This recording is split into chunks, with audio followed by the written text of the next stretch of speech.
மீனராசி அன்பர்களுக்கு இப்ப வரக்கூடிய சனி வக்ர பயிற்சி என்ன மாதிரியான பலன்களை கொடுக்க போகுது சார்? மீனராசிக்காரர்களுக்கு இது ஒரு நல்ல பீரியட்னே சொல்லலாம். கொஞ்சம் ப்ரீத்திங் பீரியடுங்க அவங்களுக்கு. ஏன்னா ஜென்ம சனி போயிட்டுருக்கு.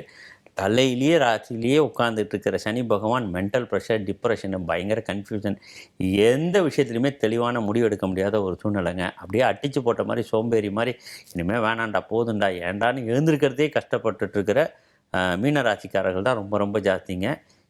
எதை தொட்டாலும் ஃபெயிலியர் இதாங்க. இந்த 138 நாள் இவங்களுக்கு ஒரு ப்ரீத்திங் பீரியட்னே சொல்லலாங்க. கொஞ்சம் எல்லாமே இவங்களுக்கு பிடிச்ச மாதிரி மாற ஆரம்பிக்கும். எண்ணம், செயல், சிந்தனை வந்து கம்ஃபர்ட் ஜோனுக்கு வருங்க. முகம் பிரகாசமாகும். கொஞ்சம் எனர்ஜெட்டிக்காக ஃபீல் பண்ணுவாங்க, கான்ஃபிடென்ட்டாக ஃபீல் பண்ணுவாங்க.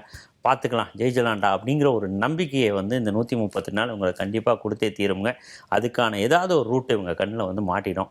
ஸோ லைஃப்பை அடுத்த லெவலுக்கு எடுத்துகிட்டு போகிறதுக்கான ஒரு பேஸை இந்த சனி வக்கர பற்றி இவங்க கொடுத்தே தீருவார். செஞ்ச முயற்சிகளில் இருந்த தடைகள் எல்லாமே விலகுங்க. இவங்க பண்ணக்கூடிய முயற்சிகள் எல்லாம் பாசிட்டிவாக மூவ் ஆக ஆரம்பிக்கும். மெயினாக டிஜிட்டல் மீடியா மார்க்கெட்டிங், இந்த வீடியோ, இந்த மாதிரியான விஷயங்கள் கனெக்ட் ஆனவங்க எல்லாருமே லைஃப்பில் ஒரு ஹிட் அடிக்கிறதுக்கோ இல்லை ஒரு ரூட் அவங்களுக்கு கிடைக்கிறதுக்கோ பாசிட்டிவாக அடுத்த லெவலுக்கு லைஃப் எடுத்துகிட்டு போகிறதுக்கான ஆப்ஷன் கிடச்சிருங்க. வெற்றி பெறத்துக்கான வாய்ப்புகள் உண்டு. கணவன் மனைவி உறவுக்குள்ளே இருந்த பிரச்சனைகள் வந்து தீர்றதுக்கு வாய்ப்பு உண்டு. புதுசாக கல்யாணத்துக்காக தடைகள் இருந்தவங்களுக்கு கல்யாணம் ஆகிறதுக்கான வாய்ப்புகள் உண்டுங்க. விட்டுப்போன பெண் கூட திரும்ப வரதுக்கான வாய்ப்புகள் உண்டு. அதை விட பெட்டரான பையனோ பெண்ணோ உங்களுக்கு கிடைக்கிறதுக்கான வாய்ப்புகள் இந்த பீரியட் வந்து யூஸ் பண்ணிக்கோங்க.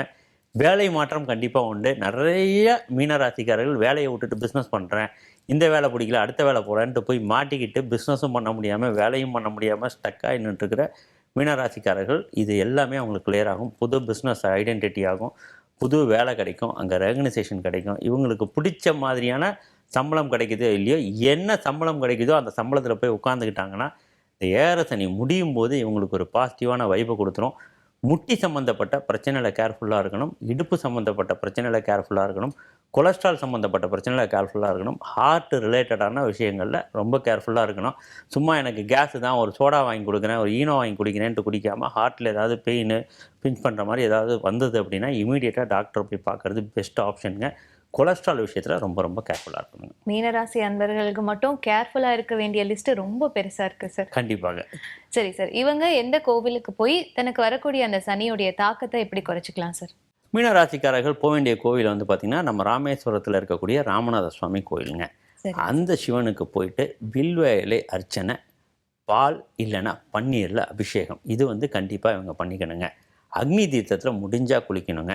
இல்லையா நம்ம கடலில் குளிச்சுட்டு கோயிலில் இருக்கக்கூடிய எல்லா கிணத்துலையும் நீராடிட்டு சிவனுக்கு இவங்க பண்ண வேண்டிய இந்த அபிஷேகத்தையும் அர்ச்சனையும் முடிச்சுட்டு வெளியில் வந்து அன்னதானத்தில் கலந்துக்கணுங்க. அதே மாதிரி தர்ப்பணம் பண்ணக்கூடிய சூழ்நிலையில் இருக்கிறவங்க யாராவது இருந்தாங்கன்னா, தந்தை இழந்தவர்கள் பண்ணலாங்க. அந்த மாதிரி இருந்தாங்கன்னா அங்கே தர்ப்பணம் பண்ணிக்கிறது ரொம்ப விசேஷங்க.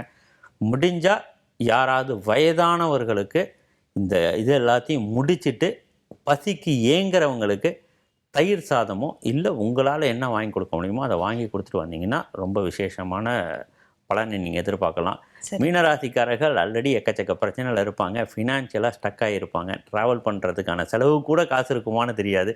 இந்த மாதிரி மீனராசிக்காரர்கள் அழகாக வீட்டுக்கு பக்கத்தில் இருக்கக்கூடிய சிவன் கோயிலை தான் இவங்க கையில் பிடிக்கணுங்க. பழங்கால சிவன் கோயிலாக இருக்கணும். அந்த சிவனுக்கு சும்மா ஒரே ஒரு 10 ரூபாய்க்கு 20 ரூபாய்க்கு ஒரு தூண்டு பன்னீர் மட்டும் அபிஷேகத்துக்கு வாங்கி கொடுத்துட்டு, இல்லை ஒரு டம்ளர் பால் அபிஷேகத்துக்கு வாங்கி கொடுத்துட்டு, இங்கே ஆத்மார்த்தம் முக்கியங்க. சும்மா போயிட்டு உட்காந்துட்டு இன்டர்வியூக்கு நான் வீடியோ எடுக்கிறேன்ட்டு அந்த மாடல்லாம் எடுக்கக்கூடாது. ஆத்மார்த்தம் முக்கியம். போய் சாமியை கும்பிட்டுட்டு சிவனை ஆத்மார்த்தமாக வணங்கின பிறகு சனீஸ்வர பகவானுக்கு ஒரு எல் தீபம் போட்டு சனீஸ்வர பகவானோட காயத்ரி மந்திரத்தை 108 தரம் சொல்லிட்டு கோவிலில் உட்காந்து மனம் முருக கண்ணிலேருந்து கண்ணீர் வர லெவலுக்கு அவங்க சிவனை வந்து வேணுனாங்க அப்படின்னா அந்த ஆத்மார்த்தம் வெளிப்படணுங்க. அதாங்க வேணுனாங்க அப்படின்னா 100% இவங்களோட பிரச்சனை குறைஞ்சி ரிலீஃப் ஆகி ஒரு ரூட்டு கிடைக்கிறத இவங்க கண் கூட பார்க்கலாம். ட்ரை பண்ணி. Super sir. பரிகாரம் பண்ணுறது பெருசு இல்லை, ஆனால் ஆத்மார்த்தமாக பண்ணணும் அப்படின்னு சொல்லியிருக்கீங்க.